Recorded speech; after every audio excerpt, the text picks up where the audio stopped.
it's always difficult to say where an idea comes from. It's most of the time by sitting on a table and having a lot of other ideas. And here with my co-writer Thomas Gunzik, the first idea was God exists, he lives in Brussels. There was this little sentence by Woody Allen who said, if God exists, I suppose he has good excuses.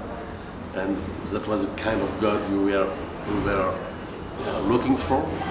Very concrete, he lives in Brussels, where nobody wants to live, it's rainy, nothing works, it's grey. And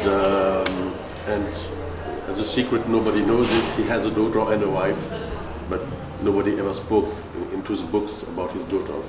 There was a lot, everybody speak about his son, but nobody about his daughter. And I think that comes from the sort of, I have a very Catholic education and my co-writer has a very Jewish education. In none of the books women says something, I think there are 2 sentences said by women in the New Testament. And when I was a kid, I was very amazed because in my own life, my mother was speaking much more than my father. And so it was strange that in these books, no woman exists and says anything. I think it's a feminist film made by men. What's very strange, but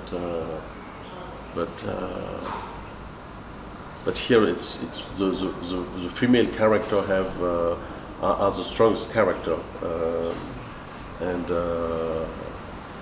But I think it's perhaps just a reaction because of the absence of women in a lot of religions that are most of the times religions that are written by men for men and where women are absent.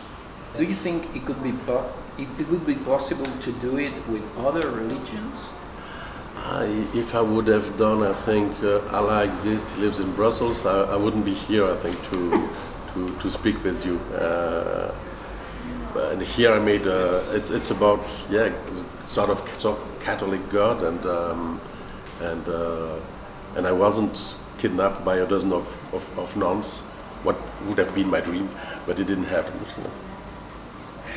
Do you think it's a political situation where some things could not be funny or taken in a humorous way in cinema, for example?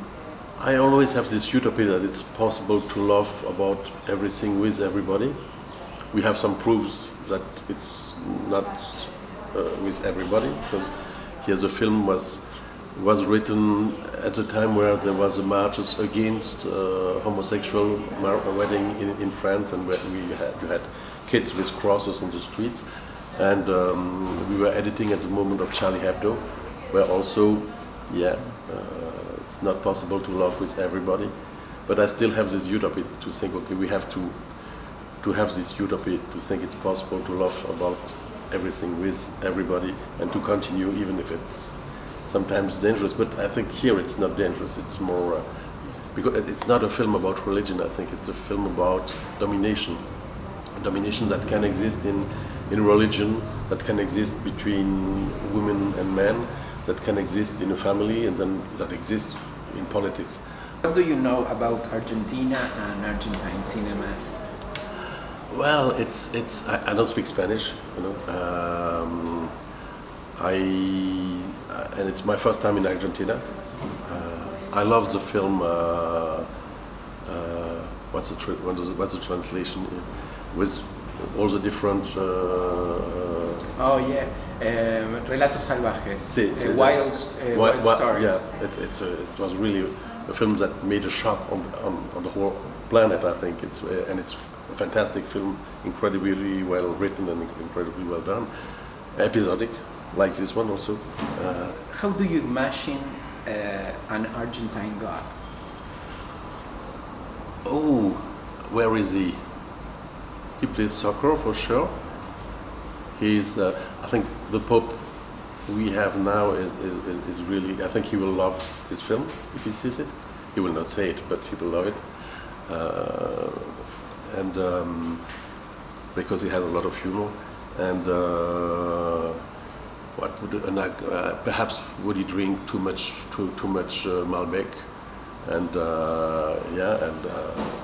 But it's too hot. I think it's much too beautiful country here to have a God. You know, this God chooses an ugly city like Brussels, where it's cold, rainy, where nothing works. You know, and just to punish the people who are there. You know, if God was in Venice or New York or here in Argentina or in Patagonia, it would be too cool for him.